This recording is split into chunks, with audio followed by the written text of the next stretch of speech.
Buenas noches, estudiantes. Sean bienvenidos una vez más a una tutoría de la asignatura Currículo en la Educación Matemática. Es para mí un placer estar ante ustedes nuevamente, pues para impartirles una unidad más de esta asignatura. Sabemos que esta es la última asignatura ya que ya la materia finalizó, ya el ciclo casi finaliza, ya solo nos queda lo que es el mes de julio, perdón. Sé también que pudo haber sido un trayecto largo, difícil, complicado, lleno de noches sin dormir, lleno de madrugadas ante una computadora entregando tareas, cansado. Sé que pudo haber sido un ciclo donde pasaron diferentes dificultades, un ciclo donde se descuidó un poquitito más lo que es la familia. Todo eso sé que ha sido un poco difícil, pero créanme que al final ustedes obtendrán su recompensa. Ustedes que se están esforzando tanto, que le están echando tantas ganas a este estudio, sé que es difícil, yo sé que es difícil porque me tocó vivirlo, no en línea, pero sí presencial, trabajando, estudiando, cuesta con un hijo, con familia, se descuida todo. Yo, por ejemplo, el día de ahora, eh, lo he pasado casi todo el día trabajando en lo que es la tutoría que me tocó dar en la mañana de fundamentos, que por cierto, pasé casi 2 horas y media grabando la tutoría y cuando vine a la grabación, vine a ver la grabación, pues resulta que no se grabó la presentación. Fue un poco difícil porque toda la de repaso también, las dos de repaso, de fundamentos y de currículo de la unidad 3 solamente se grabó lo que es el audio y no aparece nada en la presentación, no aparece nada y es un poco complicado, un poco difícil porque son 2 horas en las que me tocó pasar impartiéndola y, no, y más que todo porque me había gustado cómo había quedado la grabación. El audio sí lo pueden escuchar y la presentación la podían ver si yo se las mandara, pero el coordinador dijo que la tenía que volver a grabar, así que me va a tocar volver a grabar. Bueno, pues son cosas que nos pasan y así toca, así es la vida. Entonces vamos a desarrollar lo que es la unidad número 4 de la asignatura curricular en la educación matemática. En la unidad se titula ¿Qué se entiende por currículo en la enseñanza de la matemática? Y pues, como siempre, cada sábado hay una agenda que se tiene que desarrollar. Entonces, la agenda a desarrollar es la siguiente. Por cierto, que en esta asignatura es una agenda bastante extensa.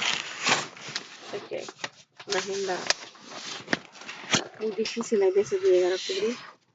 Ahí donde miran son 61 presentaciones y pues es un poco, se ha abordado de manera bastante general, ¿sí? Entonces, bueno, vamos a ver cómo la logramos cubrir. El primero que se da, la primer punto es la bienvenida y la presentación de la agenda, que es lo que vamos a hacer. Recordar que pueden observar la grabación en la pestaña de tutorías virtuales en la plataforma. Aclarar dudas si hay sobre la tarea asignada en la plataforma. Si hay dudas particulares de cada estudiante, explicarle para luego pasar la propuesta y trabajar. Esta tutoría corresponde a la unidad número 4. Se propone que se desarrollen los siguientes subcontenidos: planificación a nivel institucional, el proyecto curricular de centro, conceptualización del proyecto curricular de centro, propósitos del proyecto curricular de centro, proceso de la elaboración del proyecto curricular de centro, síntesis de acciones para realizar y diseñar el proyecto curricular de centro, planificación a nivel de aula, el planteamiento didáctico, características del planteamiento didáctico, funciones del planteamiento didáctico, diseños curriculares para el planteamiento didáctico, presentar esquemas de plan anual, carta didáctica, programación curricular, plan semanal, plan de clase, innovación curricular, conceptualización, características de las innovaciones curriculares, rol del papel del docente investigador e innovador, modelo y ámbito en la innovación curricular, estrategias para diseñar e implementar innovaciones curriculares,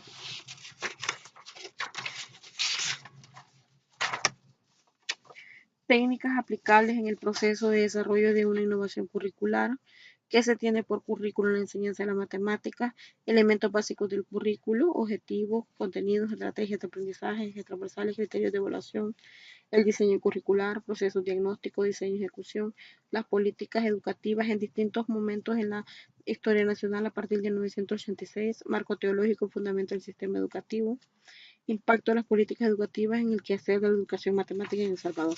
Esos son contenidos que se han desarrollado a lo largo de que se han presentado en los materiales de la unidad 4. Cabe aclarar de que no son todos los contenidos, no todos estos contenidos se van a desarrollar, puesto que no alcanzaría, ¿verdad?, lo que es la tutoría para grabar todos estos contenidos en grosso modo. Entonces, es ahí donde viene lo que es la propuesta. La primera es dar un breve resumen a los estudiantes sobre planificación a nivel institucional, el proyecto curricular de centro, conceptualización del proyecto, propósitos del proyecto curricular de centro, procesos para la elaboración, síntesis de las acciones para realizar y diseñar el proyecto curricular de centro, que son las páginas de la 252 a la 264 del libro Base Fundamentos del Currículo. Aquí me olvidó poner el guioncito. Entonces, es el libro, ya sabemos cuál es el libro que tenemos como base. Entonces, ese es el que vamos a retomar para poder estar realizando lo que es el desarrollo de esta tutoría. Los dos, el material, el libro base y el material que está en la plataforma, el material complementario que aparece en la plataforma. Entonces, la propuesta implica hacer un abordaje de lo que es la unidad 5 y la unidad 6 de lo que es el libro, que ya son las dos últimas unidades de lo que es el libro, ¿verdad?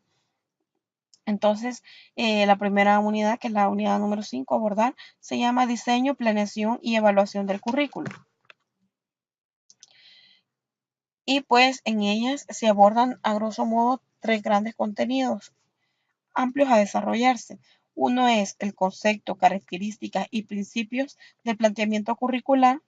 En el de él vamos a estudiar las partes importantes de características del planteamiento curricular y los principios del planteamiento curricular. El otro aspecto importante son los niveles de planificación curricular. Entre ellos se va a estudiar la planificación a nivel nacional, la planificación a nivel institucional y la planificación a nivel de aula. Y luego, por último, es el contenido evaluación curricular. Esta implica los enfoques de evaluación, las características de la evaluación, principios de la evaluación curricular, funciones de la evaluación curricular y técnica e instrumentos para la evaluación de aprendizajes. Cabe mencionar que en la parte de la propuesta no está incluido lo que es el abordaje de lo que es la evaluación curricular. Por lo tanto, yo estoy más que segura que ustedes ya le dieron una lectura a lo que es esta parte de acá. Entonces, esta la vamos a omitir, solamente nos vamos a dedicar a trabajar en esta. Entonces, los principios del planteamiento curricular.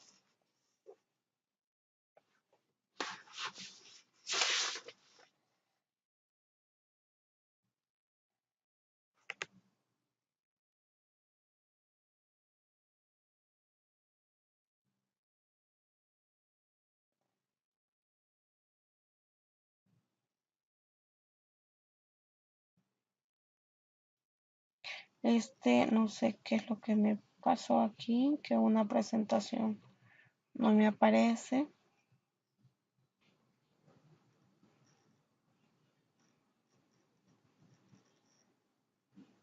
Bueno, pues al parecer se me borró lo que es la presentación de la primera parte, que era las características del planteamiento curricular y el concepto, ¿verdad? Entonces vamos a darlo así a grosso modo.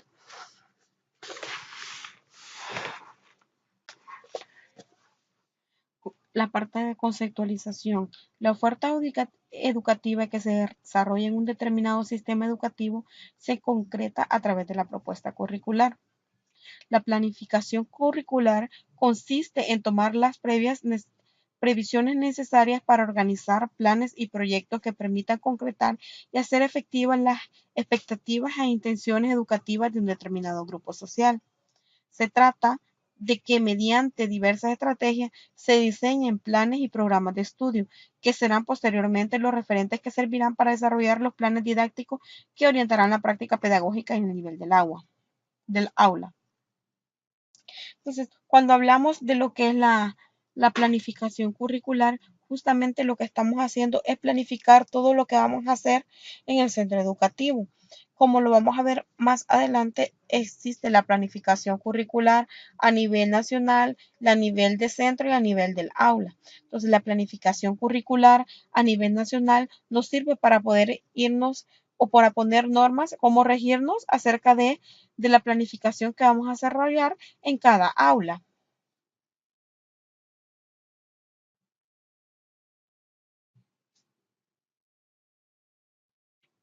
Las características del planeamiento curricular. El planeamiento es una actividad fundamental en el proceso del desarrollo curricular, que se caracteriza por constituirse una herramienta que permite a la educación dar respuestas a las demandas que plantea la sociedad, permitir racionalizar los procesos y los recursos para lograr una educación de calidad y con óptimos resultados. Recordemos que esa casi siempre son una de las misiones que tiene cada centro educativo, pues lo que se busca con cada centro educativo, cada universidad, lo que se busca es procurar darle solución a los problemas que se enfrenta a nuestra sociedad. Entonces, por eso buscamos formar personas que sean conscientes, personas libres, personas capaces de poder resolver problemas de la realidad que les rodea. También otra característica del tratamiento curricular es ser un espacio para explotar la creatividad y las iniciativas que conllevan innovaciones en el campo curricular. Ser una actividad abierta y flexible que posibilita a los educadores desarrollar sus capacidades profesionales, a participar en un proceso que en otros momentos era propio de especialistas, convertirse en una acción permanente y continua que emerge en el nivel nacional y acompaña el proceso educativo hasta el nivel institucional y de aula. Incluir estrategias, procedimientos e instrumentos que evitan la improvisación y permiten lidiar con la incertidumbre.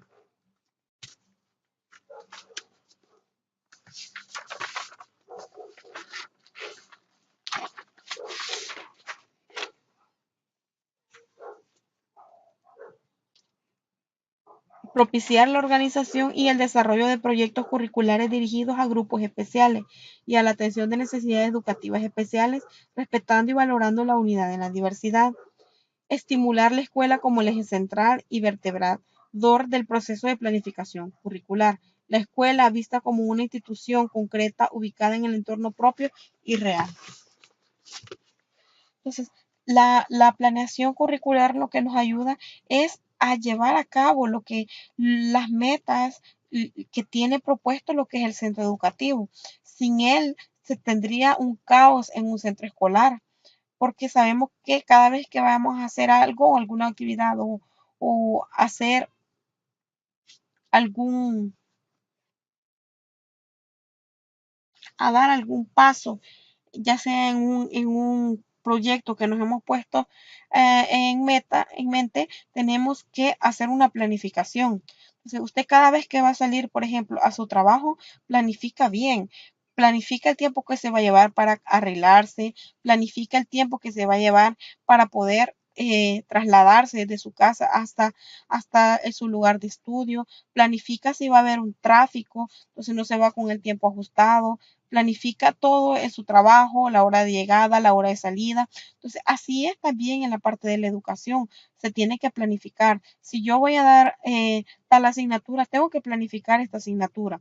Si yo si nos vamos a la institución de educación superior, si yo como universidad voy a implementar X carrera, entonces tengo que planificarla primero. Tengo que planificar por qué hacer esto, para qué hacerlo, en qué momento hacerlo, cómo hacerlo. Entonces, todos estos aspectos tienen mucha importancia y mucha relevancia para poder lograr tener el éxito en cada proyecto que nos propongamos realizar. Entonces, entre los principios del planteamiento curricular, Zabalza en el año de 1995 presenta o menciona los siguientes. El principio de la realidad. Se trata de un proceso que se concibe y se desarrolla en el marco concreto de una escuela real, con sus condiciones y características particulares. Principio de racionalidad. Es un proceso de planificación que conlleva un hacer consciente y autorregulado. En ella, docente y alumno conocen y valoran cada actividad que hacen y el por qué la hacen. Principio de socialidad.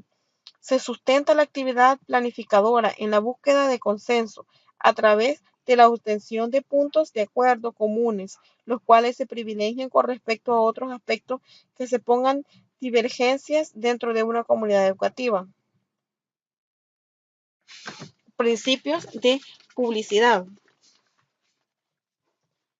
Se sustenta la actividad planificadora en la búsqueda de consenso a través de la obtención de puntos de acuerdo comunes, los cuales se privilegian con respecto a otros aspectos que, perdón, estoy diciéndoles el de la socialidad nuevamente.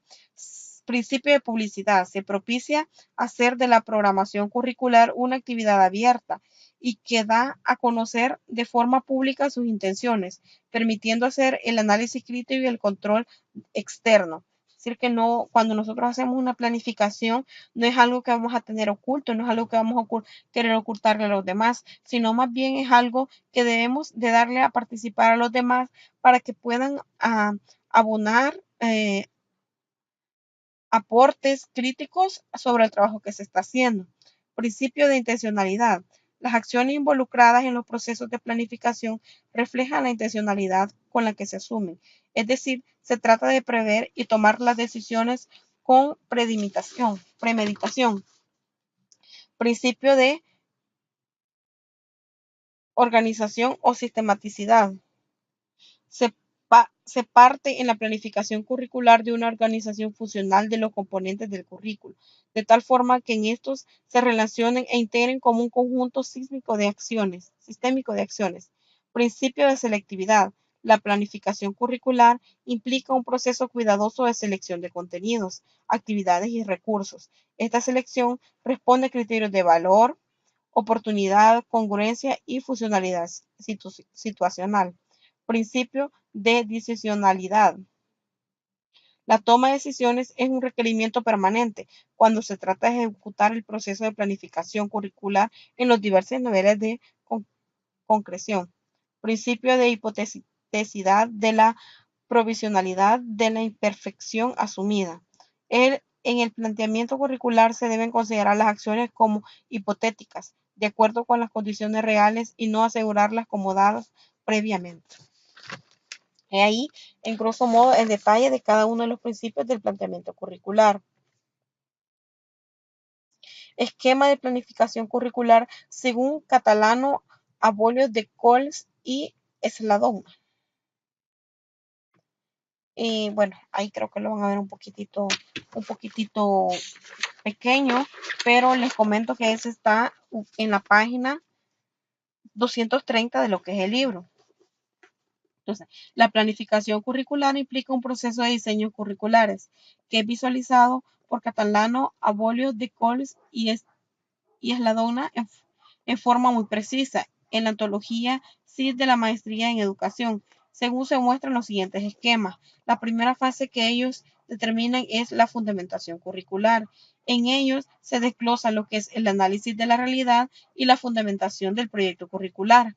En la parte del análisis de la realidad nos preguntamos, ¿qué problemas y necesidades de la realidad debo atender y responder con el diseño curricular? Necesidades y problemas por responder y solucionar. Recordemos que cuando hacemos un currículo no lo hacemos solo por hacerlo, sino que siempre debemos de preguntarnos para qué va a servir, cómo lo voy a implementar, cuáles son las actividades que yo voy a requerir implementar para que se desarrolle determinada competencia. Entonces no es hacer solo por hacer, sino que es saber hacer. La fundamentación del proyecto curricular. Ahí nos preguntamos, ¿qué entiendo por educación? ¿Qué sujeto quiero formar? ¿Cómo acceder al conocimiento? ¿Para qué tipo de sociedad? qué valores se requieren para participar en la construcción de dicha sociedad. Entonces, la respuesta a los problemas, esta nos da lo que es la respuesta a los problemas y a las necesidades de la realidad. Entonces, cuando llegamos en el punto de la intencionalidad y dirección curricular, ya tenemos planteado lo que son los objetivos curriculares, lo que es el perfil de egreso y el perfil del maestro. El perfil de egreso, en el poco tiempo que tengo yo de estar trabajando en donde me desenvuelvo profesionalmente, en la parte que estuve yendo de la, no me acuerdo si les comenté que soy en un curso taller que se llama el enfoque socioformativo, que es por competencias para elaboración de planes de estudio. Entonces, para el nivel superior, porque yo trabajo en el nivel superior, entonces nos comentaban ahí que la parte más importante de un plan de estudio es cuando nos iniciamos y lo primero que debemos de tener bien planteado y bien fijo es el perfil de egreso de los estudiantes, porque a partir del perfil de egreso de los estudiantes, yo planteo y defino cuáles son las competencias que espero que mi estudiante adquiera en el desarrollo de lo que es la carrera. Entonces, ya teniendo mis competencias en la parte de lo que es el perfil de egreso, entonces yo ya puedo partir y comenzar a elaborar mis planes de estudio, el plan de estudio y lo que es en sí los programas de cada asignatura. Ya puedo elaborar lo que es mi malla curricular, pero teniendo en cuenta eso, cuál es el perfil del estudiante que yo voy a formar. Como una segunda fase se tenía lo que es la operación del currículo. Entonces, en ellos nos hacemos las preguntas qué, cómo y dónde. Nos preguntamos qué materias, qué contenidos, las secuencias, las relaciones de las materias, si son vertical, si es horizontal, cómo lo vamos a hacer. Nos preguntamos lo que son las metodologías, las estrategias de aprendizaje, las actividades, clases fuera del aula o qué tipo de trabajo les voy a poner. Entonces, ¿dónde? Nos preguntamos las relaciones interpersonales en la escuela, administración, que es la parte docente, administración, la parte de alumnos, docentes, alumnos, alumnos, ¿por qué no decirlo? Alumnos y la sociedad que les rodea, la comunidad. Y después de preguntarme qué, de él yo voy a derivar lo que son el objeto de estudio. Al contestarme la pregunta cómo, yo voy a estar definiendo la apropiación del objeto de estudio y al responderme yo dónde, estoy hablando del clima institucional para el aprendizaje significativo. Y por último tenemos lo que es la tercera fase, que es la evaluación curricular. Entonces, primero nos preguntamos si una puede ser una forma conceptualizada, las modalidades y los tipos. Entonces, dentro de la forma conceptualizada, nos evaluar, comparar lo real, lo que tengo versus lo ideal, lo que yo deseo, con el fin de encontrar discrepancias y tomar decisiones relativas al programa curricular que se está evaluando. Continuar, modificar, reciclar, terminar. Después tenemos lo que son las modalidades, la evaluación del proceso de enseñanza-aprendizaje, evaluación de programas y la evaluación constitucional. Y entre los tipos de evaluación tenemos lo que es la evaluación formativa y la sumativa. La formativa que se realiza en el proceso mismo durante y la sumativa que se realiza al final del proyecto curricular. Entonces va a ser al final. Recordemos que a veces una sumativa la hacemos después, por ejemplo, de haber cubierto X contenido.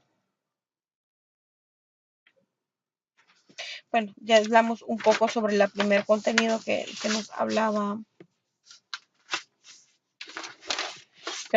la parte de la agenda. Ahora nos preguntamos niveles, vamos a plantearnos o a desarrollar o a realizar el contenido de niveles de planificación curricular.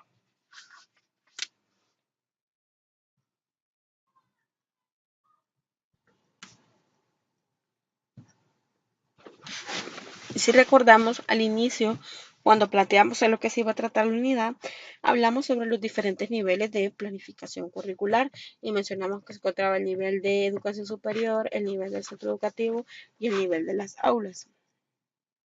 Entonces, el nivel nacional, a nivel nacional, lo que se presenta en una planificación son planes de estudios.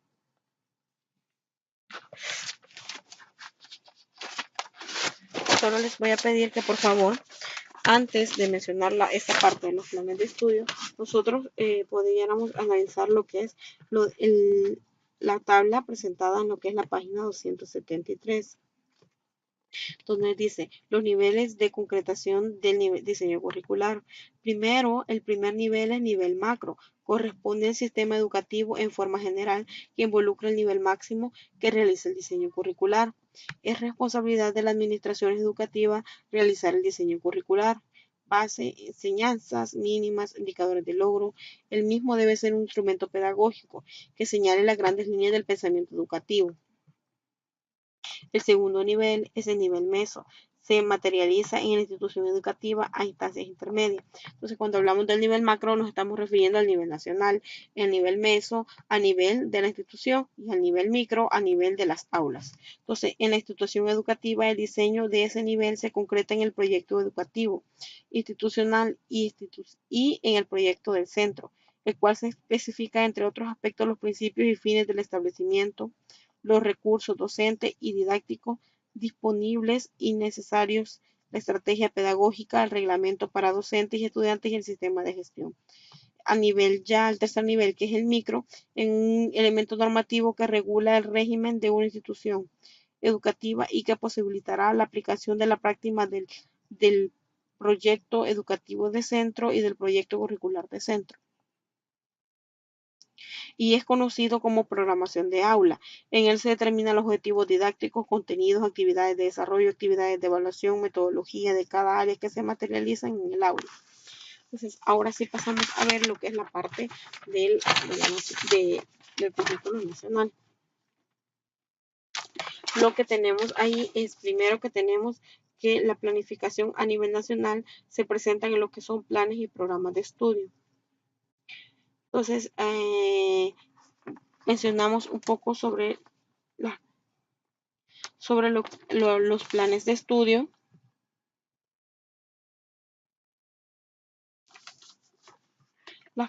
El plan de estudio es el documento curricular de nivel nacional más global. Encierra las intencionalidades generales del sistema educativo en términos de propósito u otros objetivos generales para los ciclos y los niveles educativos.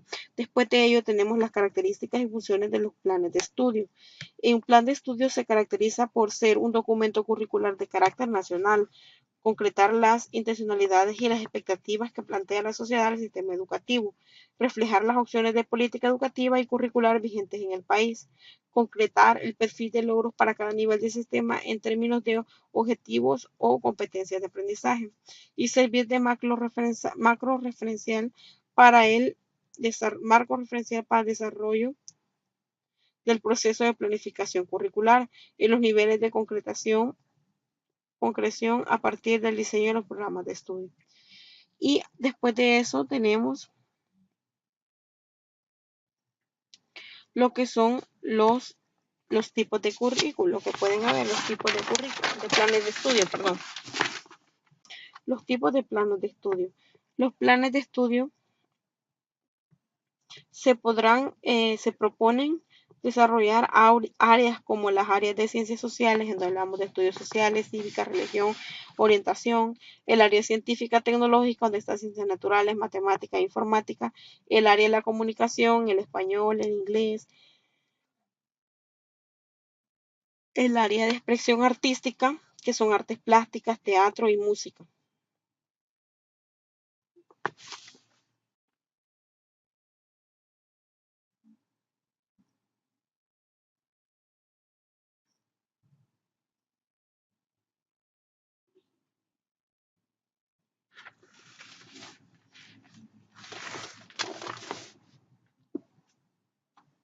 Entonces, les voy a mencionar algunos pasos que se deben de seguir para la elaboración de plan de estudio.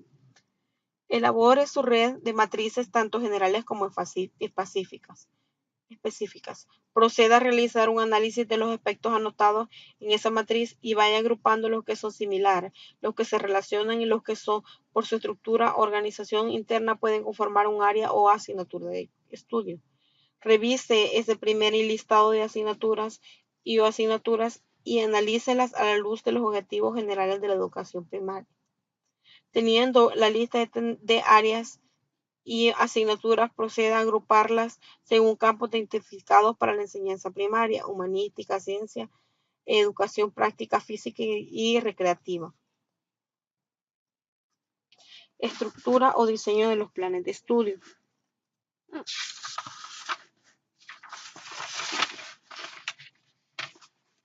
Ahí les voy a pedir que por favor revisen la página 278 y ahí aparecen diferentes estructuras de cómo elaborar lo que es un plan de estudio. Está la de Educación México, la de Educación Básica de México.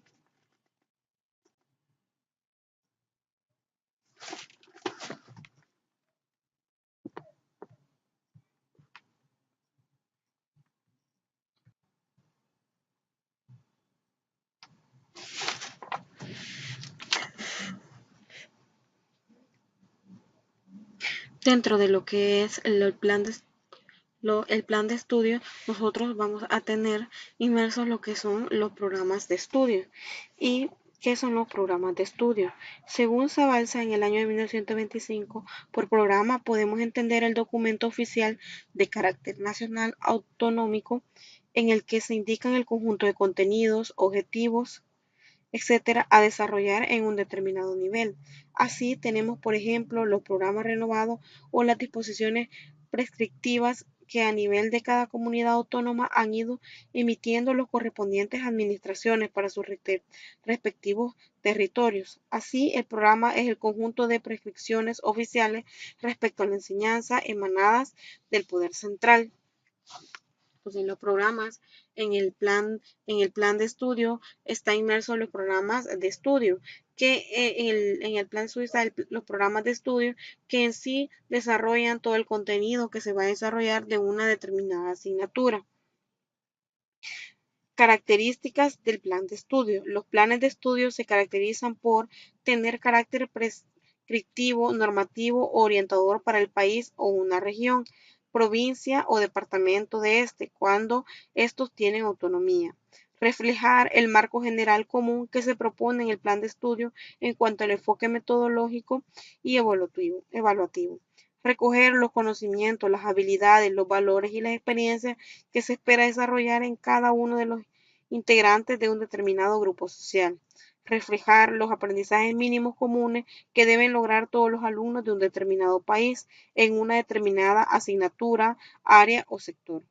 Concretar las intencionalidades y orientaciones prescritas en el plan de estudios.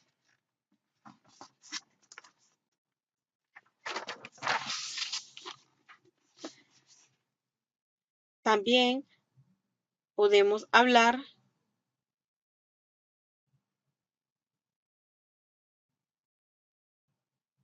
de lo que son las funciones de los planes de estudios. Ahí en el material ustedes pueden encontrar otras características más.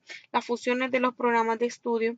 Dentro del proceso de desarrollo curricular, los programas de estudio, al igual que los otros documentos curriculares, asumen algunas funciones particulares. En este sentido, parece interesante la propuesta que plantea Sfurati en el año de 1982, recogida por Zabalza en 1995, por la cual se transcriben seguidamente. Primero tenemos las funciones que son referidas a los profesores.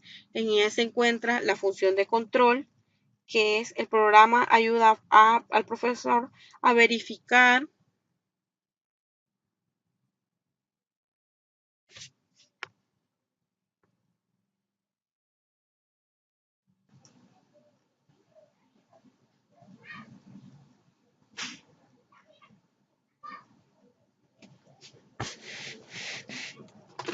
mencionabas que teníamos las que van dirigidas a los profesores. Entre las funciones de ello tenemos lo que es la función de control.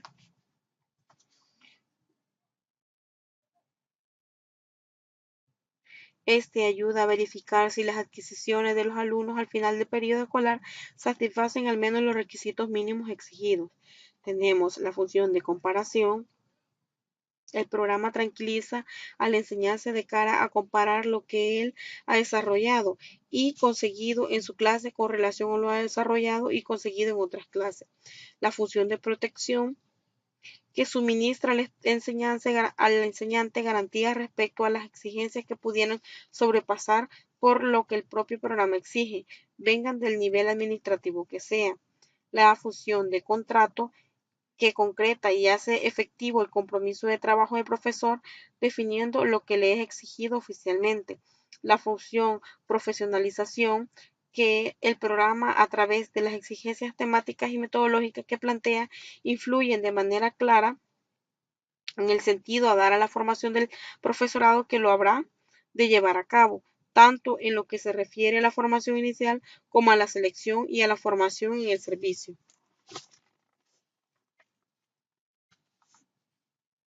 También hay funciones referidas a los padres de familia. Entre ellas está la función de información y tenemos la función de facilitación de la información. En la primera, el punto de referencia constituye el punto de referencia obligado para definir las propias expectativas y o contrastarlas con las de la administración y las de los propios profesores. Y en la segunda, el programa evita los malentendidos con respecto al sentido y función de la escuela. Y por otro lado, puede dar pie a las áreas de desarrollo y de maduración de los alumnos, en que se haga casi imprescindible la colaboración de la familia y del colectivo de padres. También tenemos las funciones referidas a lo que son los alumnos. La función de indicación del compromiso que se le exige a partir del mapa de su propio desarrollo escolar que el programa le ofrece al alumno en función, obviamente, del nivel de edad y madurez que posea. Podría hacerse consciente del sentido o dirección del proceso formativo que se le exige y con respecto a cuyo buen éxito se le pide colaboración. Luego tenemos las funciones respecto a las autoridades escolares, entre las cuales destaca la función de fundamentación de las decisiones, es decir, en cuanto a fuente de criterios y principios estables sobre los que basar y justificar la adopción de diferentes alternativas y la toma de decisiones. Y la otra, que es la función de control. El programa es una medida de referencia con respecto a la cual juzgar la marcha de los procesos didácticos y la calidad de los resultados conseguidos.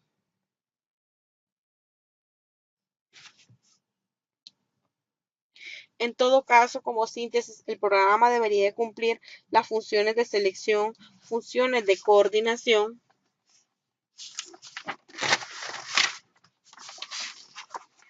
las funciones referidas al sistema escolar y educativo. Entre ellas están la función de innovación y la función de estabilización.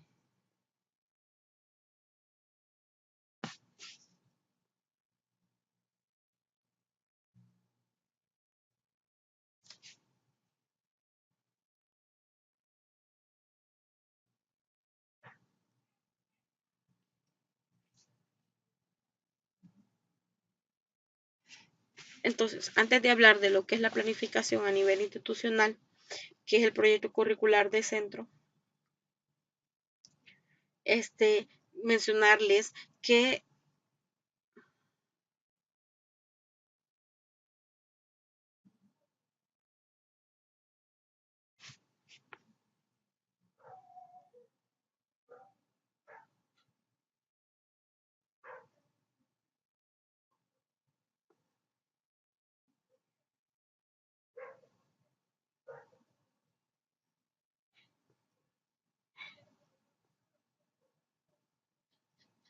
vamos a detenerlos un momento. Quiero ver si alguien me ha escrito a la plataforma esto, porque no sé por qué ahí me aparece de que tenemos algo que es privado, como que la tutoría estuviera privada solamente para que yo la pudiera ver. he estado teniendo bastantes problemas de lo que yo digo que es el internet, porque mucho me está fallando. Antes no era así, pues ahora me está fallando muchísimo. Entonces ustedes ahí en pantalla van a estar viendo esto, porque lo que estoy haciendo es haciendo un resguardo de que yo estoy guardando, haciendo la grabación por medio de Skype, y también la estoy haciendo por medio de lo que es Camtasia. Esto para asegurarme de que voy a grabar de una u otra forma lo que es la tutoría, por el problema que presenté ahora en la mañana. Pues no tengo ahí ningún mensaje. Entonces podemos proceder con lo que estábamos.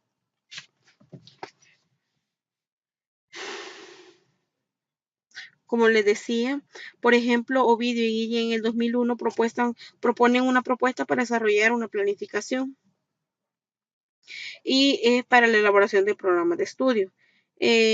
Dice que ellos sugieren primero hacer un análisis de las orientaciones y lineamientos de la política educativa y curricular vigente. Esto está muy bien, porque si yo elaboro un programa de estudio que no cumple o no satisface las políticas que están vigentes en el país, entonces estaría haciendo un trabajo de por gusto. La otra es la elaboración de los objetivos generales del área de asignatura y los objetivos generales del grado. Luego, la elaboración de las matrices de objetivos y contenidos, la elaboración de los programas de estudio en las diferentes áreas del currículum, estructurado en unidades programáticas. Esto implica revisión bibliográfica, consulta del documento, guía para elaboración de los programas y desarrollo de las unidades programativas. Como les comento, yo les puedo hablar acerca de lo que son los planes de estudio, pero de la educación superior, porque son con los que yo trabajo. Entonces, ahí se tiene el libro de criterios básicos, que es el libro que las instituciones utilizan para poder elaborar lo que es su programa de estudio, su plan de estudio.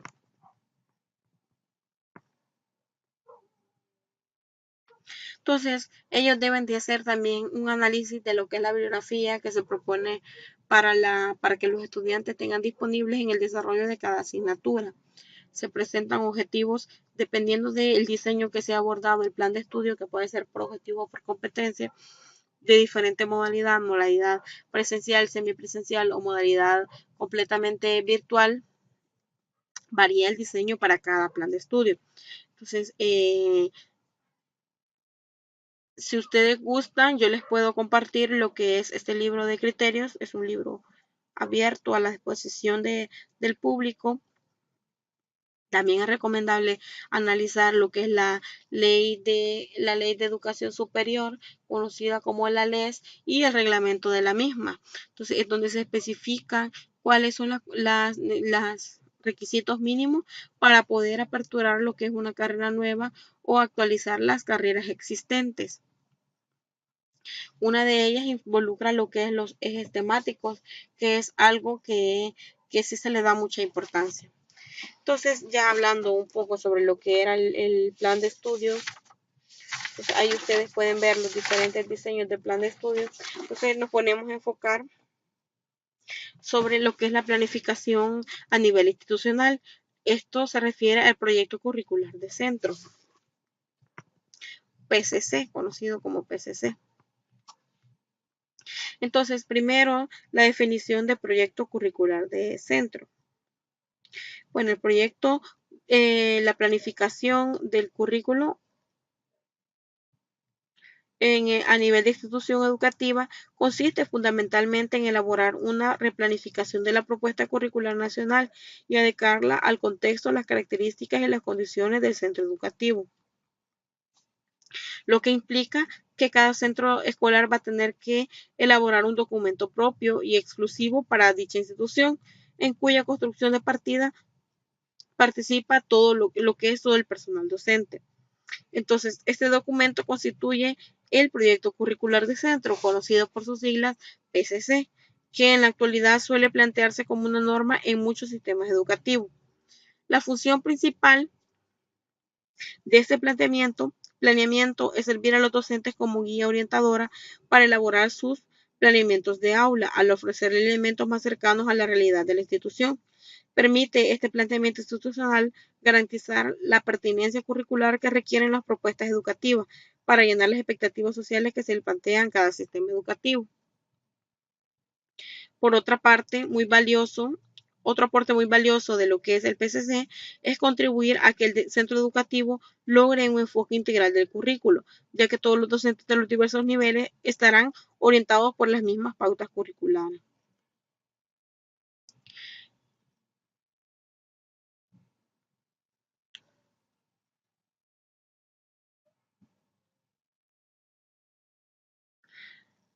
Otra de las definiciones que tenemos, que es un documento curricular en el que se concreta el proceso de la toma de decisiones realizada por el grupo de docentes de un centro educativo.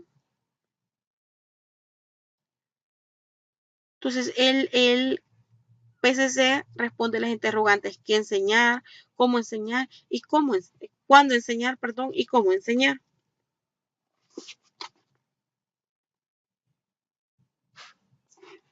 Para ello, mencionamos lo que son los propósitos del proceso curricular de centro. El PCC se propone fundamentalmente hacer más eficaz la labor docente, al ser producto de una serie de decisiones discutidas y asumidas colectivamente por el equipo de docentes del centro educativo. Como otro punto tiene fortalecer en los docentes los procesos de reflexión sobre su práctica educativa y pedagógica, lo que redundará en el mejoramiento de calidad de esta. Es lo que mencionábamos justamente en la otra asignatura que lleva en paralelo, que es la de fundamento de currículo, cuando hablamos de la parte de las características que debe de tener el buen profesor, entonces, o el buen docente. Entonces, entre ellas estaba la parte de la que es la reflectividad, o sea, que una persona tiene que ser reflexiva. Reflexividad tiene que ser reflexiva y autoevaluarse y autoanalizarse de la forma en que está impartiendo su asignatura y cómo podría mejorarla. También otro punto del propósito del proyecto curricular de centro es que estimular en los docentes su capacidad de tomar decisiones técnicas a partir de las decisiones provenientes de las estructuras administrativas y contextualizadas de su realidad. La otra es abrir un espacio para que cada institución posea su propia identidad curricular, al adecuar las prescripciones curriculares nacionales y las regionales, si las hubiera, al contexto internacional y sociocultural. También podemos hablar de lo que son los procesos para la elaboración del proyecto curricular de centro.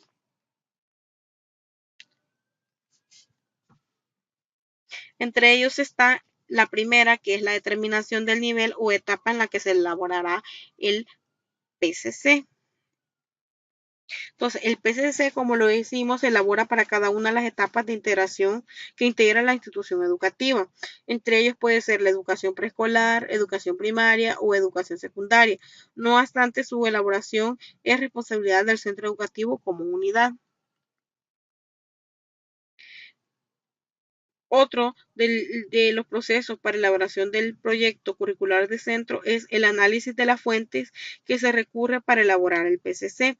Entre las fuentes necesarias a las que se debe de recurrir están el proyecto educativo de centro, la información que emana del análisis del contexto, los documentos curriculares nacionales y las experiencias derivadas de la práctica docente del centro.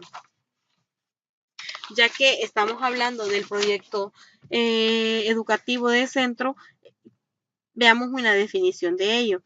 El proyecto educativo de centro define las finalidades de la comunidad educativa en cuanto al tipo de persona que queremos formar, valores, principios de idoneidad, pautas de conducta, etc. En él se recogen los planteamientos educativos de carácter general, los principios de identidad, los objetivos institucionales y organigrama general. En él basamos o encontramos lo que son, como lo mencionaba, el perfil de egreso de los estudiantes, que esta en realidad me especifica cuáles son las competencias generales y específicas que se espera lograr que el estudiante adquiera a través de lo que es el desarrollo de la carrera.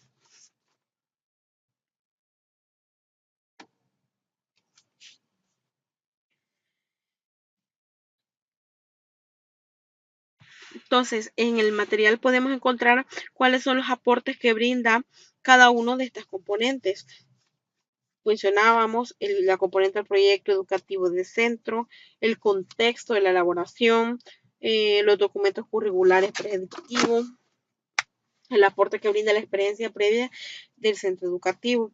Y a continuación, lo que se presenta son las decisiones del proyecto curricular de centro. Entonces, con él nos respondemos a qué enseñar. En él se plantean los objetivos generales de la etapa, objetivos generales de área o asignatura, cuándo enseñar, secuencia de objetivos y contenidos que se trabajan en cada ciclo, cómo enseñar, estrategias metodológicas, principios metodológicos generales, estratégicas y técnicas metodológicas, uso del tiempo y el espacio, recursos y materiales, qué, cómo y cuándo evaluar, las estrategias de procedimientos de evaluación, contenidos a evaluar, estrategias y técnicas para evaluar, tipos de evaluación que se aplicarán, criterios de evaluación y promoción.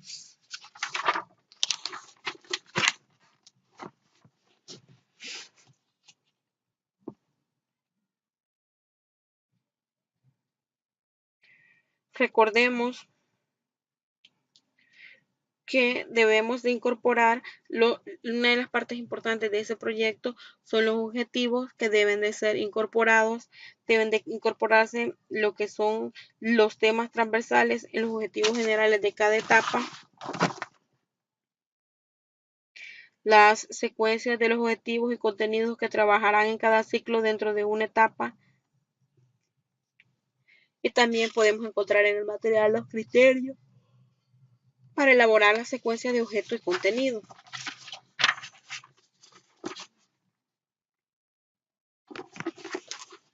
A manera de síntesis o a manera de conclusión, podemos encontrar cuáles son las síntesis de acciones para realizar para diseñar el PCC. Seguidamente se anuncia una secuencia de pasos que podrían considerarse al elaborar el PCC. Primero, se organizan los grupos de trabajo, ya sea por ciclo, por niveles y por etapa.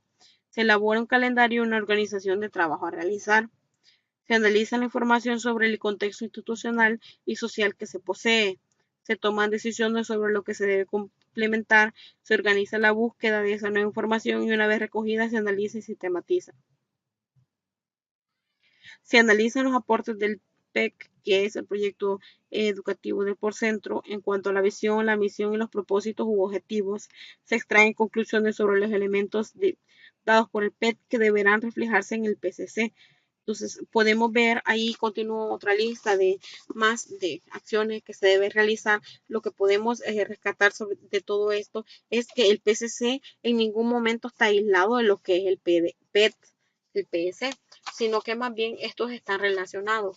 Uno me ayuda para poder darle cumplimiento al otro.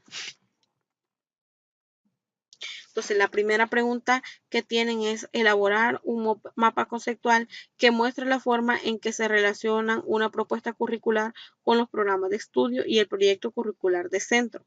Tomar como ejemplo el problema de SMATE, el programa de SMATE. Entonces, sabemos que SMATE son es el nuevo proyecto que se ha encargado de actualizar lo que son los contenidos que se imparten en cada asignatura de matemática, por supuesto.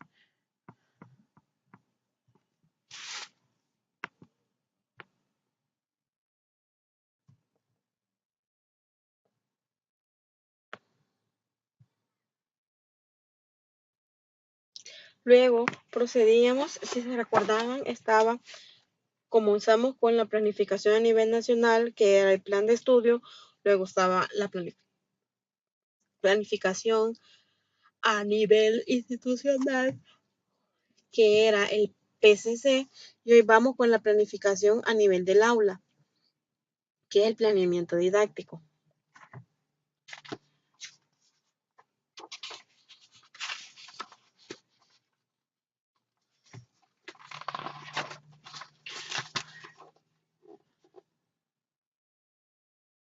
El planeamiento didáctico constituye un proceso continuo, sistemático y creativo desarrollado por él o la docente para aplicar los programas de estudio, tomando en cuenta las características, necesidades e intereses de la población estudiantil y su contexto. Constituye un instrumento básico para orientar los procesos de enseñanza y aprendizaje, para facilitar la práctica educativa efectiva, pertinente y eficaz. El referente fundamental para el planeamiento didáctico es el programa de estudio.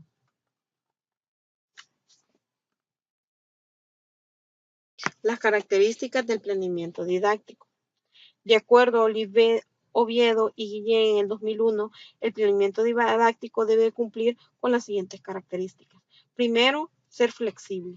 El planeamiento constituye una guía de trabajo, la cual debe permitir ajustes para mejorar los procesos de enseñanza-aprendizaje. Ser permanente, es decir, que el planteamiento debe ser un proceso continuo y dinámico. Debe existir continuidad entre un plan y otro. Preciso se refiere al trabajo curricular que realizan los estudiantes y los docentes en el contexto en que interactúan, con propósitos definidos de enseñar y aprender. Los elementos del plan deben ser enunciados con precisión dentro de la flexibilidad necesaria. Relevante, el planteamiento es necesario como instrumento de trabajo del docente. Todo docente debe hacerlo de la mejor manera posible y usarlo y consultarlo tantas veces como sea necesario. Corresponde a las instancias inmediatas ofrecerle asesoría y control. Debe ser coherente, es decir, que debe existir una adecuada coherencia entre el planeamiento del aula con los documentos curriculares, así como la congruencia entre los procesos y elementos del plan. Debe ser pertinente, el planteamiento debe responder a los estándares educativos con sus respectivos logros de aprendizaje y al programa de estudio. Debe ser prospectivo con proceso de previsión permite una visión global anticipada y proyectiva de la tarea educativa. Debe ser participativo, aunque es responsabilidad del docente, el planeamiento requiere de la interacción de otros miembros de la comunidad educativa que pueden aportar insumos valiosos sobre necesidades e intereses que se deben satisfacer mediante las situaciones de aprendizaje que el plan prevea. Debe ser funcional. El planteamiento debe ser un proceso que oriente en forma ágil la labor del docente, que le ayude a tomar decisiones, retroalimentar el proceso y ofrecer seguridad en su función.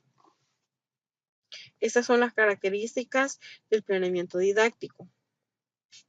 Ahora hablemos un poco sobre las funciones del planeamiento didáctico.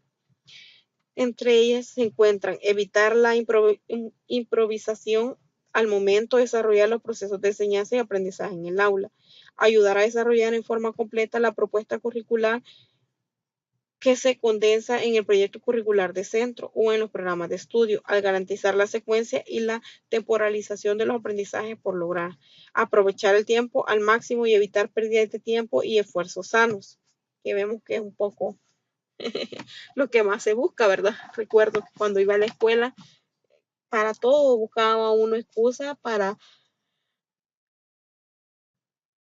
perder clase y hay veces el mismo maestro busca excusas para poder perder tiempo. Permitir la adecuación del trabajo pedagógico en las características socioculturales del contexto y las condiciones de la institución. Tomar las provisiones necesarias en relación con el papel de los sujetos de aprendizaje y de enseñanza. Los aprendizajes por lograr, los contenidos en términos de conceptos, procedimientos, actitudes, las estrategias de aprendizaje y la evaluación, los recursos, el contexto y el tiempo para garantizar el logro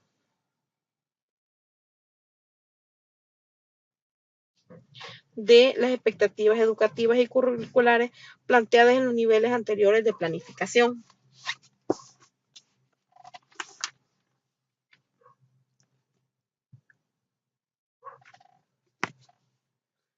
Tenemos, por ejemplo, el esquema de los elementos de una programación dado por Gonzalo. Entonces, ¿qué hace? Lo que son los referentes, que son los objetivos del tramo nivel y objetivos de área, que son de campo. Tenemos los aprendizajes, que son objetivos didácticos por un curso nivel, el soporte, contenidos, conceptos, procedimientos, actitudes, las decisiones metodológicas, estrategias, agrupamiento, espacios, tiempos, materiales, el control, que se va a medir mediante lo que son los criterios de evaluación, instrumentos para evaluar y momentos de la evaluación. Y ahí viene la segunda pregunta. Según su criterio, ¿cuál es el rol del docente investigador e innovador en la enseñanza de la matemática en el siglo XXI? Entonces, está también cuando comenzamos en la parte de lo que es la unidad número 6. Como les decía, de que la parte de la evaluación no la vamos a tocar por motivos de que no se nos ha presentado lo que es una agenda bastante larga, bastante larga, y pues mediante esta tenemos que limitarnos a resolver los aspectos que son de los propuestos por la agenda.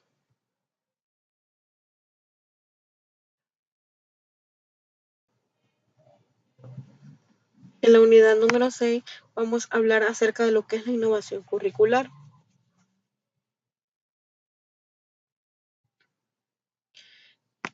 Tal y como lo hicimos el desglose de la unidad anterior, partimos haciendo un desglose de lo que se va a estudiar en lo que es esta unidad. Primero tenemos la conceptualización, en donde entra lo que es la definición de innovación y el aporte de parte de Araceli Estebaranza García.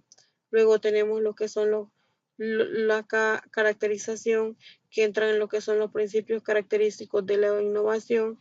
Luego está el rol del docente investigador e innovador, y se muestran lo que son las acciones que el docente investigador e innovador asume. Y tenemos también los modelos y ámbitos de la innovación curricular, en donde están los modelos de innovación curricular y los ámbitos de la innovación curricular. En la última parte tenemos lo que son las estrategias para diseñar e implementar innovaciones curriculares. Y en ellos está el desarrollo del proceso estratégico, proceso de seguimiento de una innovación curricular, técnicas aplicables en el proceso de desarrollo de una innovación curricular. Esos son los contenidos que se desarrollan en lo que es esta unidad.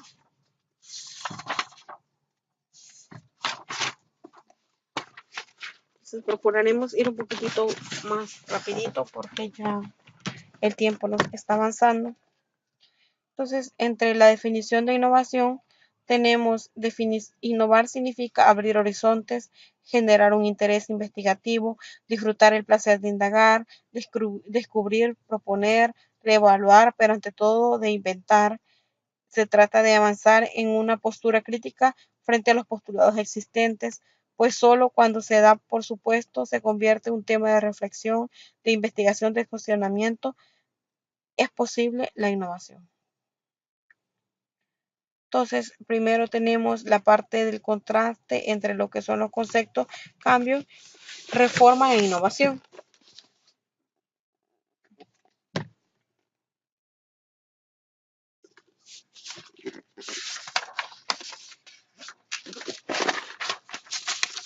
Entonces, en este cuadro tenemos, por ejemplo, lo que es un cambio, que dice que es un concepto genérico y amplio, y lo que es la reforma es un cambio propiciado por la administración educativa y afecta el sistema educativo, su estructura, sus fines o su funcionamiento.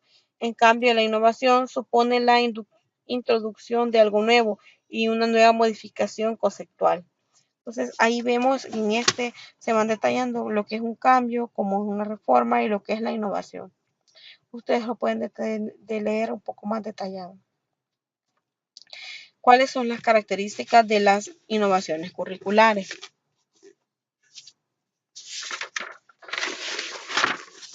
Entre las principales características tenemos: pretenden la transformación de las prácticas pedagógicas, constituyen un proceso de construcción que atienda a un pasado, un presente y un futuro. Son expectativas que por una trayectoria o impacto pueden valorarse, sistematizarse y transferirse a otras instituciones educativas. Y así sucesivamente se van dando lo que son las características de las innovaciones curriculares. Claro, para crear una innovación curricular siempre tenemos que tener en cuenta lo que es la información de que se da en el pasado, la que está en el presente y las aspiraciones para un futuro.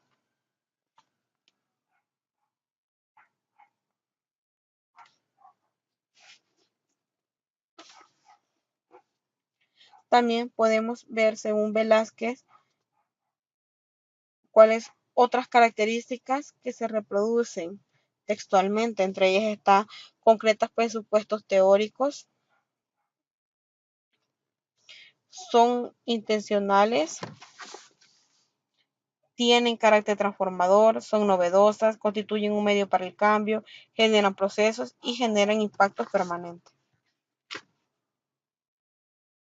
El rol del docente, investigador e innovador.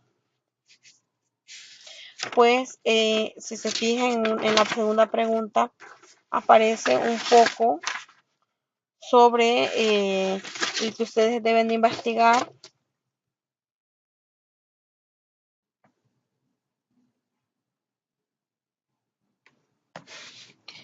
Innovar en educación y particularmente en el proceso curricular implica un reto muy significativo para el docente, convertirse en un profesional reflexivo, investigador y creador o recreador del currículo. Sabemos que si nosotros tratamos de innovar en la parte de lo que es la educación, como docentes no nos debemos de quedar atrás, sino más bien siempre adelantarnos a lo que se espera de nosotros, a tratar de ser cada vez mejores para poder nosotros innovar también en lo que es la educación. Entonces, entre las acciones concretas que el docente investigador e innovador asume, se destacan las siguientes. Primera, reflexión y actuación sobre los procesos de enseñanza y aprendizaje, creando o inventando nuevas relaciones en el aula o innovando en técnicas y estrategias. La otra es participación en proyectos experimentales que mejoren la práctica pedagógica, ya sea individualmente o en colectivo con sus compañeros docentes. La otra es búsqueda de alternativas novedosas para solucionar problemas que se presentan en su vivencia pedagógica cotidiana. Otra es participación en la construcción de nuevos conocimientos en el campo pedagógico. Convivencia de permanentes procesos de comunicación, diálogo y discusión enriquecedores y que propicien el innovar con colectividad, la reflexión crítica sobre su práctica pedagógica y documentación de la reflexión para ocultar posteriormente sobre él, vinculación activa con el mejoramiento de la calidad de la propuesta curricular que se ofrece en la institución educativa en la que se elabora. Entonces, como vemos que todas estas características que debe poseer el docente investigador e innovador son para abonar positivamente a la innovación de la educación a nivel del centro escolar. Ahora hablaremos sobre los modelos y ámbitos de la innovación curricular.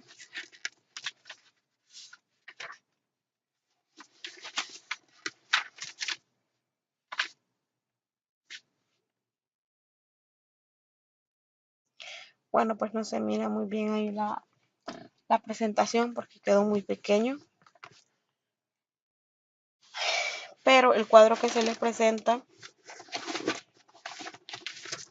es el cuadro de la página 327 que lo pueden tener a la mano para poderlo ir viendo juntos. Entre los modelos de innovación curricular se presenta lo que es el modelo de investigación, desarrollo y difusión, modelo de interacción social, modelo organizativo, modelo de resolución de problemas. La tabla muestra cada uno de estos modelos de innovación curricular.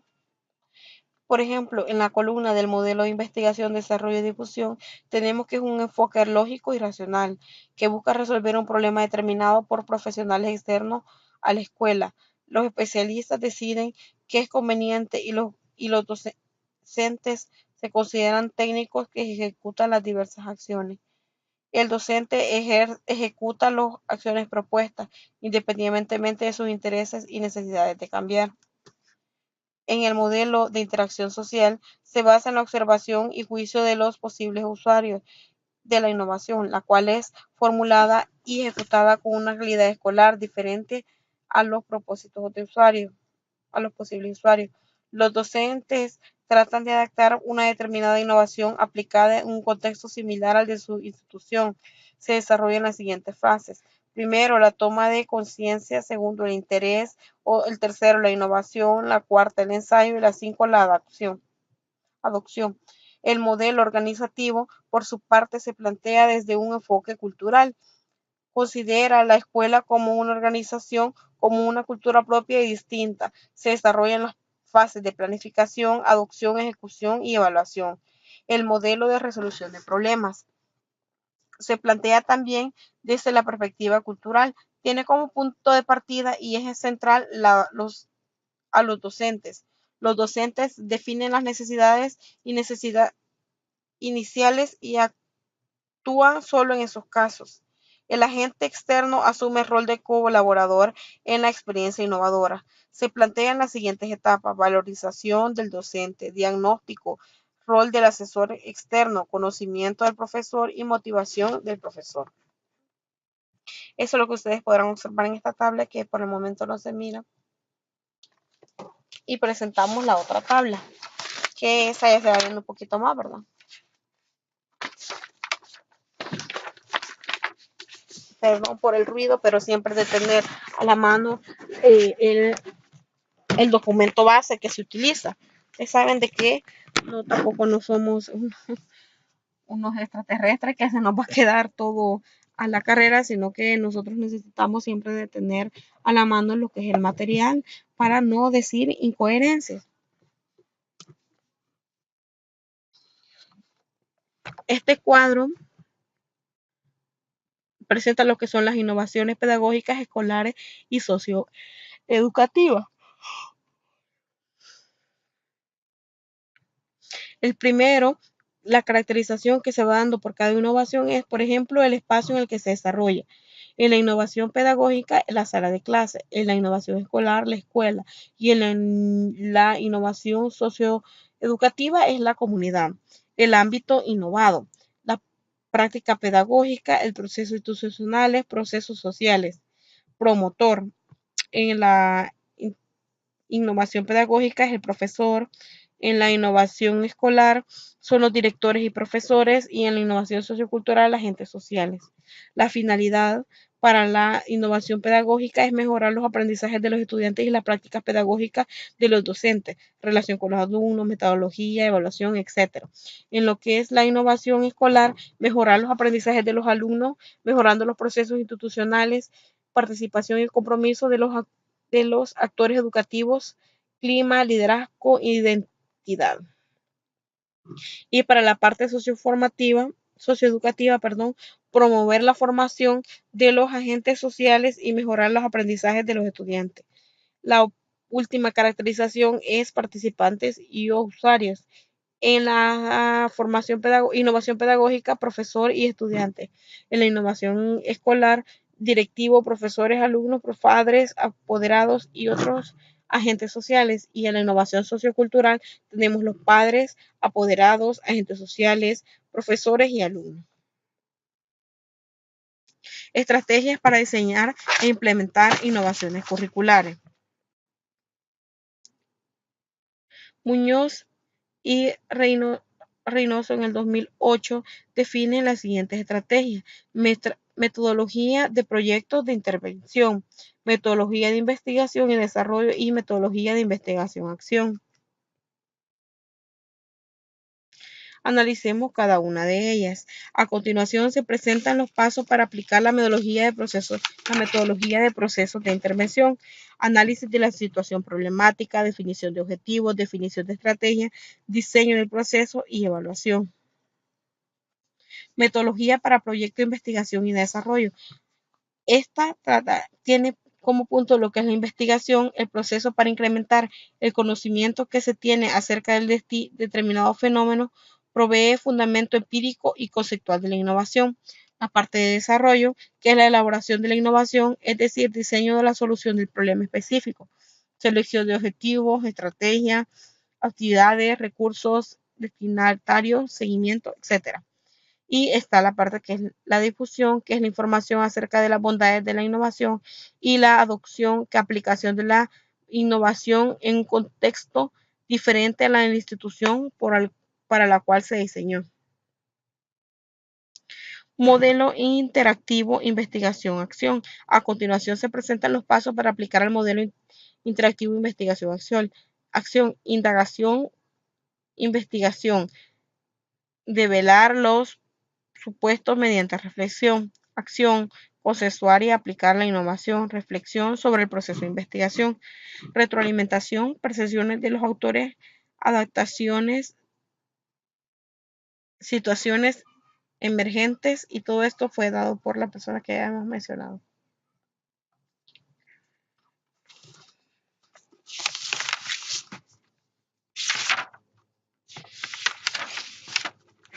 Entonces, el siguiente cuadro que se presenta, ustedes lo pueden encontrar en la página que no me apareció, página 332. Entonces, los criterios para analizar los cambios que promueven las innovaciones: eficacia, funcionalidad, práctica educativa y factores sociales e ideológicos. Entre la ética, si los objetivos propuestos de la innovación cumplen y en qué grado. Funcionalidad determina la vinculación con necesidades y demandas tomando de la escuela como de la comunidad, tanto de la escuela como de la comunidad. En la práctica educativa, aprecia la innovación, produce beneficios formativos de desarrollo personal y profesional en los participantes, profesores, alumnos, directores, etc. Factores sociales e ideológicos. Indagan acerca de la carga valórica de la innovación, su aporte para favorecer la capacidad crítica frente a la sociedad y su aporte sobre la emancipación social.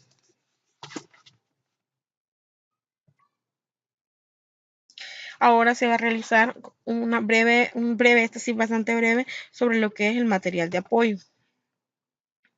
Entonces, la tercera pregunta es, ¿qué se entiende por currículo en la enseñanza de la matemática? De hecho, así se titula el material y esos son la parte principal, la primera, la que ustedes van a analizar. Los elementos básicos del currículo son objetivo, contenido, estrategias de aprendizaje, ejes transversales y criterios de evaluación. La definición de objetivo. Afirmamos junto con Rodríguez Diegues en el año 1998 que un objetivo educativo puede definirse como el comportamiento esperado de los alumnos como consecuencia de un conjunto de procesos interactivos efectuados en el aula. De antemano les doy las disculpas por el material que está subido en la plataforma porque está bastante distorsionado.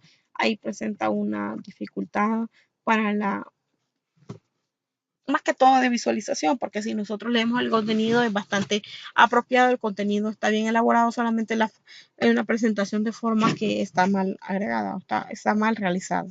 Entonces, entre los objetivos tenemos los objetivos generales de etapa, que son los objetivos que pretendemos que nuestros alumnos logren al finalizar una etapa determinada: educación preescolar, educación infantil, educación primaria, educación secundaria obligatoria, y cada una de las habilidades de secundaria no obligatorias por medio de todas las áreas curriculares.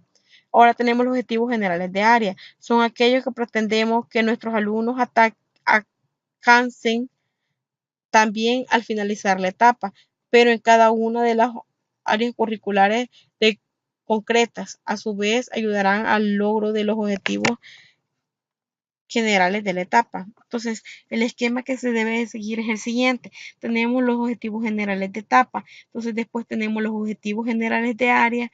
Después tenemos los objetivos curriculares y los objetivos por unidades didácticas.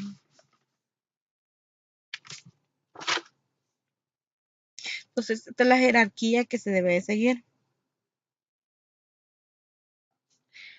Ahora hablemos un poco sobre lo que es la definición de concepto. Estamos de acuerdo con Rahman y Diez en 1938 cuando definen los contenidos en un doble sentido: en sentido amplio como un conjunto de saberes culturalmente organizados para integrar capacidades, destrezas, valores, actitudes, conceptos y hechos, y métodos, procedimientos en sentido estricto. Consideramos al contenido como la estructura básica de una ciencia, su vertiente teórico-práctica. Las dimensiones de los conceptos, pueden ser conceptos, procedimientos o actitudes. También tenemos lo que son los principios, entre ellos la primera jerarquía son los principios, después se encuentran los conceptos y por último tenemos lo que son los hechos.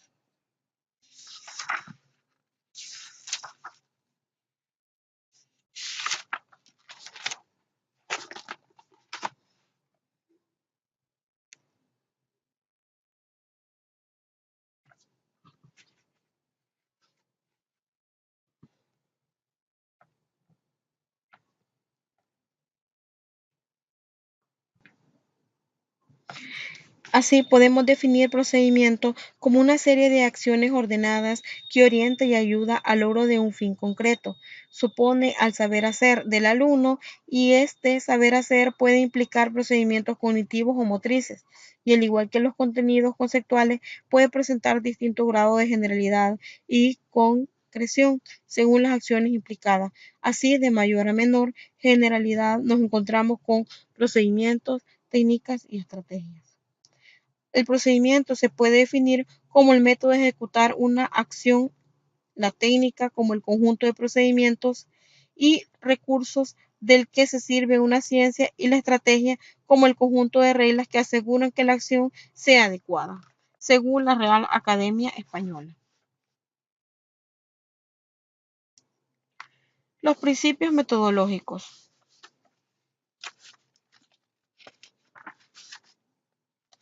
Los principios metodológicos se encuentran establecidos en los reales decretos y decretos del desarrollo del currículo y se refieren a lo que se debe de hacer a nivel de centro, ciclo y aula para lograr que los alumnos alcancen los objetivos generales. Entre estos principios destacamos lo siguiente. Partir del nivel de desarrollo y conocimientos previos del niño para establecer la línea de actuación y seleccionar las actividades más adecuadas. Por tanto, no hay que plantear actividades que resulten demasiado fáciles en su realización, pero tampoco tan complejas que se conviertan en desmotivantes por inaccesibles. Segunda, asegurar el aprendizaje significativo. Este aprendizaje no se deberá producir de manera mecánica, sino que supondrá la relación sustantiva de los nuevos contenidos con lo que ya sabe. Igualmente, ha de resultar funcional y útil para desenvolverse en situaciones cotidianas. Tenemos efectuar aprendizaje significativo por sí solo. Aspecto clave será, por tanto, la potenciación de la autonomía personal y social y la de comunicación del alumno.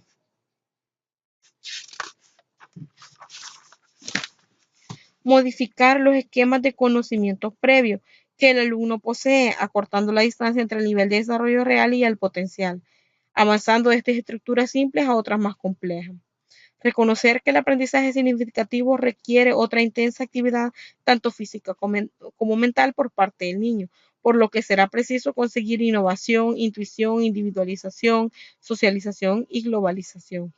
Establecer múltiples oportunidades en la relación del niño con sus iguales y con otros adultos, por lo que se prioriza la atención en el aula orientada y se orientará a la familia para que las potencies fuera de la escuela.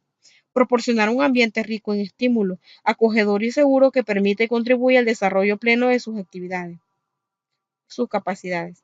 Colaborar con la familia para asegurar la adopción de las mismas pautas de actuación que garantice la coherencia en la intervención educativa. Utilizar un enfoque globalizador, ya que el ser humano no aprende en comportamientos estancos, todo forma parte de un todo de aprendizaje. Por tanto, será preciso no ofrecer las condiciones, los contenidos al alumno de forma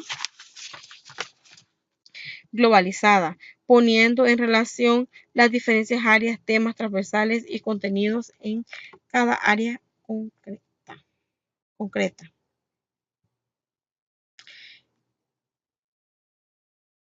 Estrategias y técnicas. Las estrategias se refieren a la manera de relacionarlos con los alumnos de forma global. Así se pueden utilizar estrategias directivas o no directivas en función del grado de control y dirección que ejercemos sobre el grupo, globales o analíticas, según pretendamos un menor o mayor grado de complejidad y organización respectivamente, expositiva o de indagación, si el profesor es profesor transmisor de conocimiento o profesor mediador de los mismos. La técnica es algo mucho más concreto que la estrategia. Dentro de la estrategia que desarrollemos podemos analizar una técnica u otra. Las técnicas a desarrollar pueden ser muy diversas entre los múltiples existentes. Podemos destacar técnicas de instrucción directa, cuando el profesor te dice lo que hay que hacer.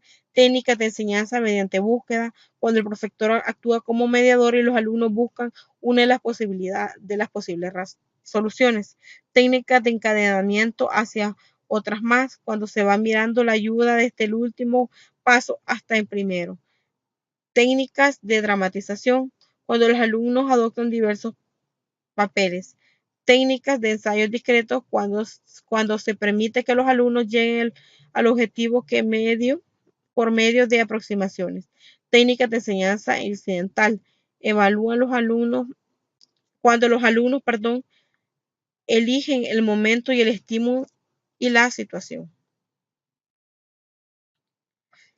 Entre las actividades que se pueden desarrollar están las actividades de conocimiento previos, introducción, motivación, actividades de desarrollo, actividades de consolidación, ampliación y esfuerzo y actividades de evaluación.